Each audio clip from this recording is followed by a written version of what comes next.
గత సంవత్సరం నుంచి హైడ్రా పేరుతో డ్రామా చేస్తుంది ఈ ప్రభుత్వము. మీకు ఐడియా ఉంటే ఒక 6 నెలల క్రితము సల్కం చెరువులో ఉన్నటువంటి ఓవైసీ కాలేజు ఫాతిమా కాలేజ్కి నోటీసులు ఇచ్చారు. తర్వాతకి ఏం చెప్పారు, ఇప్పుడు అకాడమిక్ ఇయర్ నడుస్తుంది, మేము నెక్స్ట్ ఇయర్ వాళ్ళని డిమాలిష్ చేస్తామని చెప్పారు.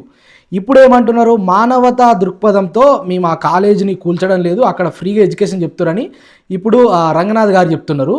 అసలు దీని వెనక కుట్రకోణం ఎట్లుందంటే, ఈ ఈ ఓవైసీ మన ఎంఐఎం పార్టీ సపోర్ట్ చేయకుంటే ఈ కాంగ్రెస్ గవర్నమెంట్ ఉండే పరిస్థితి లేదు తెలంగాణలో.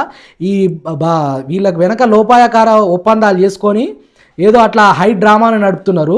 అలా ఇంకా సీఎం రేవంత్ రెడ్డి గారి అన్న అనుకుంటా తిరుపతి రెడ్డి, ఆయన ఇల్లు కూడా ఎఫ్టీఎల్లో ఉంది, దాన్ని కూల్చలేరు. మానవతా దృక్పథం అంటే ప్రజలు ఎంతోమంది ఏడుస్తున్నారు, వాళ్ళ ఆర్తనాదాలు మీకు వినిపిస్తలేవా? వాళ్ళ మీద జేసీబీలు తీసుకుపోయి మరి వాళ్ళ ఇల్లు కూలగొట్టిరుగా. ముసలోళ్ళు అప్పుడే ఇల్లు కట్టుకున్న 50 లక్షలు కోటి రూపాయలు ఇల్లు తెచ్చుకొని అప్పులు తెచ్చుకొని ఇల్లు కట్టుకున్నారు. ఇల్లు ఏమో కూలగొట్టిరు, వాళ్ళకి ఆ బ్యాంకులు ఏమో లోన్లు కట్టబట్టే. ఇక్కడ మానవతా కోణం ఏడుంది? అంతా డ్రామానే నడుస్తుంది.